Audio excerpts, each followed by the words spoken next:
सतगुरु रूपी प्यारे सत्संगत जी, प्यार और सत्कार से कहना धन निरंकार जी। सतगुरु माता जी का शुक्राना करते हैं जिनकी अपार कृपा से हमें सेवा सिमरन सत्संग करने का ये सुनहरी अवसर मिल रहा है। सतगुरु माता जी के आशीर्वाद से दासी ये विचार रखने जा रही है। इन विचारों द्वारा हमें यही समझाया गया है कि हमने हर एक संत महात्मा का आदर सत्कार करते चले जाना है, चाहे वो ब्रह्म ज्ञानी है या नहीं है। हमने हर एक के अंदर इस परम पिता परमात्मा की ज्योति देखते हुए हर एक का आदर करना है। संपूर्ण अवतार पानी में शहंशाह बाबा अवतार सिंह जी महाराज हमें अलर्ट कर रहे हैं, हमें समझा रहे हैं कि है इंसान तू इस परम पिता परमात्मा को पाले। अगर तू इसको नहीं पा रहा है तो फिर तू जिंदा होकर भी तू मरा हुआ ही है। जिसनु है निरंकार न चेते उस बंदे नू जानो मुर्दा, दृगाकार है उसका जीना नाम बिना जो फिरदा तुरदा। फिर आगे हमें समझाया है कि अगर वो नाम के बिना इस ज्ञान के बिना जी रहा है तो उसका जीना धिक्कार है, उसके जीने को धिक्कार है। माया दे विच लीन जो रहंदा हर वेले करीता दे छुरदा, मनमुख कदे न रहंदा साबत लूण दे वांगू रहंदा खुरदा। जो इस माया के साथ हर समय जुड़ा रहता है वो नमक की तरह वो खुरता ही चला जाता है। कहते हैं कि वो साबुत नहीं रहता, वो फिर नमक की तरह है, वो खुरता ही रहता है, यानी कि वो गिरता ही रहता है। नाम भी होने साकत ताई बदियां दा ही फुरना फुरदा, कहे अवतार न टाले कोई आख सुनाया लिखया तुरदा। नाम के बिना कुछ भी तेरा पार उतारा होने वाला नहीं है। इसलिए हे इंसान तू इस परम पिता परमात्मा को जान ले, सतगुरु की शरण में आ जा और अपना पार उतारा कर ले। ऐसे ही दासी एक स्टोरी शेयर करने जा रही है। इस स्टोरी में हमें यही समझाया है कि अगर हम इस परम पिता परमात्मा को जानकर इसकी भक्ति कर रहे हैं तो हमने इसके बंदों के साथ भी प्यार करना है। कहते हैं इब्राहिम संत स्वभाव के व्यक्ति थे। उनका सारा समय ईश्वर की भक्ति में बीतता। वह जिससे भी मिलते भगवान की कृपा की ही चर्चा करते। धार्मिक प्रवृत्ति ने उन्हें दयावान बना दिया था, दयालु बना दिया था। डेली वह किसी राहगीर को भोजन करवाने के बाद ही स्वयं भोजन करते। एक दिन रात को उन्होंने अपने घर के आगे से एक बुजुर्ग मुसाफिर को गुजरते देखा। पूछने पर पता लगा कि उस बुजुर्ग ने साथ के दूसरे गांव में जाना था। अंधेरा हो चुका था, इसलिए इब्राहिम ने उस बुजुर्ग व्यक्ति से उस रात अपने घर में रुकने के लिए कहा। बुजुर्ग मुसाफिर इस बात के लिए मान गया। घर पहुंचकर इब्राहिम ने बड़ी श्रद्धा से उस बुजुर्ग के लिए खाना बनाया। फिर हाथ मुंह धुलाकर बुजुर्ग के आगे खाना परोस दिया। बुजुर्ग ने अभी पहला ही कोर मुंह में डाला था कि इब्राहिम बोले, महोदय भगवान कितना दयालु है। बुजुर्ग मुसाफिर ने खाना खाते खाते जवाब दिया, समझ में नहीं आया कि आपने यह बात क्यों कही है। इब्राहिम मुस्कुराकर बोले, यह दयालु भगवान की ही तो कृपा है कि रात के अंधेरे में आपको अगले गांव तक सफ़र नहीं करना पड़ा। यदि कृपालु भगवान कृपा न करते तो आज रात आपको भूखे प्यासे धूल भरे रास्तों पर सफ़र करना पड़ता। आपको विश्राम करने के लिए सुंदर बिछौना नहीं बल्कि कोई पत्थर मिलता। बुजुर्ग मुसाफिर ने इब्राहिम की बातों से जरा भी प्रभावित न होते हुए कहा, इसमें भगवान की कृपा कहाँ, यह मेरा भाग्य और आपका अच्छा स्वभाव है जिसके कारण मुझे ये सब प्राप्त हुआ है। तो इब्राहिम ने हैरान होते हुए उस बुजुर्ग से पूछा, तो क्या आप यह नहीं मानते कि आपको ये सब फैसिलिटीज, ये सुविधाएं कृपालु भगवान की कृपा से मिली हैं? आगे से उस बुजुर्ग मुसाफिर ने हंसते हुए उत्तर दिया, मुझे भगवान और उसकी कृपा में जरा भी विश्वास नहीं। इंसान हर सुविधा, हर फैसिलिटीज अपनी मेहनत और व्यवहार और कुछ हद तक अपने भाग्य से ही प्राप्त करता है। इब्राहिम को बहुत गुस्सा आया। उन्होंने बुजुर्ग मुसाफिर को खाना छोड़कर उसी समय अपने घर से निकल जाने के लिए कहा। बुजुर्ग मुसाफिर हैरान सा इब्राहिम की ओर देखते हुए उनके घर से बाहर निकल गया। बाहर काफ़ी अंधेरा था।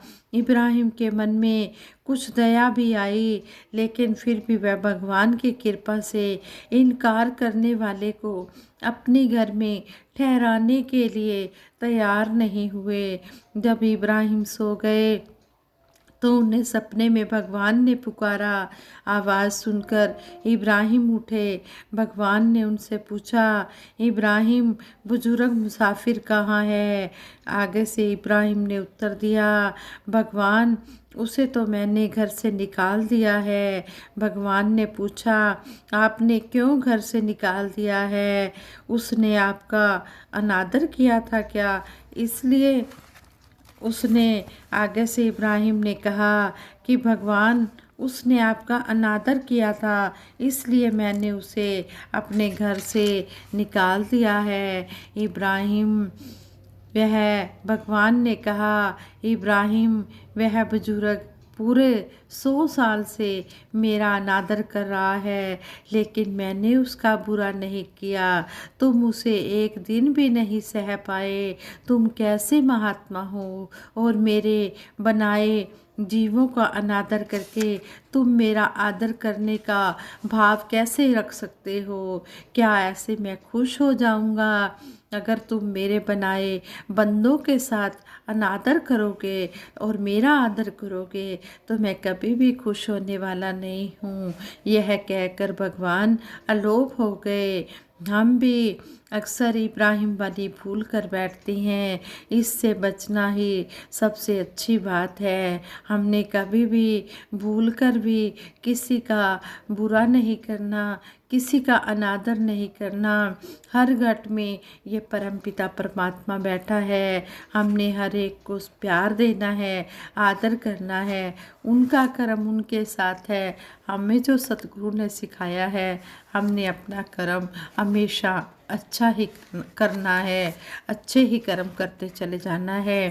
कुछ भी हो, हमने इस परमपिता परमात्मा की हर एक में ज्योति देखते हुए हर एक के साथ प्यार ही प्यार करना है।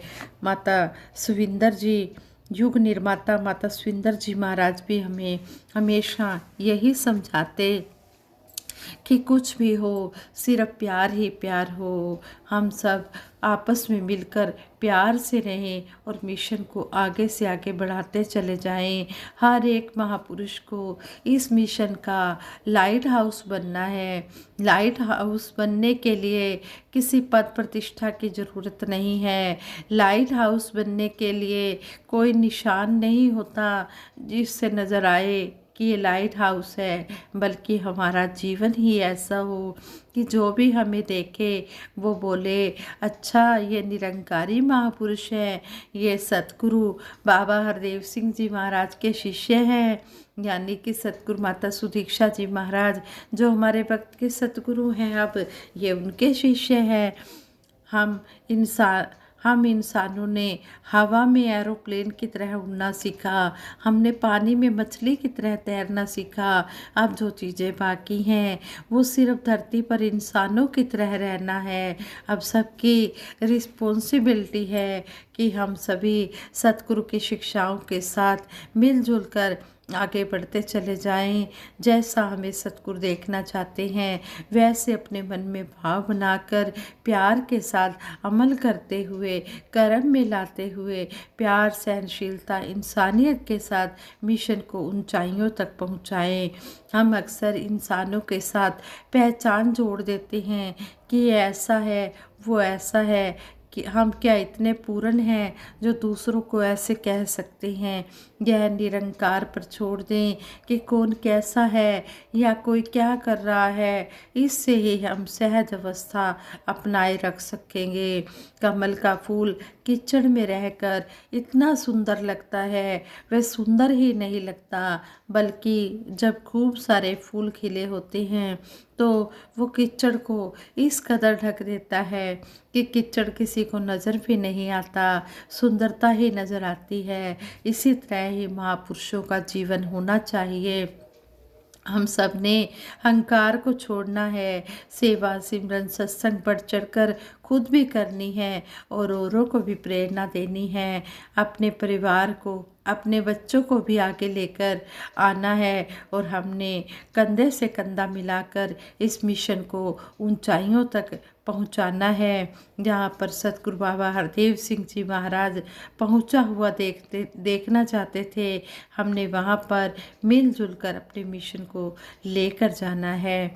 इस तरह हमें माता सुंदर जी ने भी समझाया और हमने इन बातों को अपने जीवन में अमली जामा देते हुए हमने इस तरह मिशन को आगे से आगे बढ़ाना है और हर एक का आदर सत्कार करते चले जाना है। आज संगत जी दासी से विचार करते हुए बहुत सी गलतियां हुई होंगी, उन गलतियों के लिए आप जी क्षमा करें और सबके भले की कामना के लिए दासी सिमरन करवाएगी। हम सभी मिलकर सिमरन करें। तू ही निरंकार मैं तेरी शरण हाँ, मैनू बख्श लो। तू ही निरंकार मैं तेरी शरण हाँ, मैनू बख्श लो। तू ही निरंकार मैं तेरी शरण हाँ, मैनू बख्श लो। तू ही निरंकार मैं तेरी शरण हाँ, मैनू बख्श लो।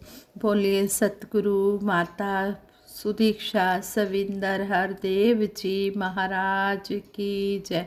निरंकारी राजमाता गुरु बचन अवतार की जय। साथ संगत जी प्रेम से कहना धन निरंकार जी।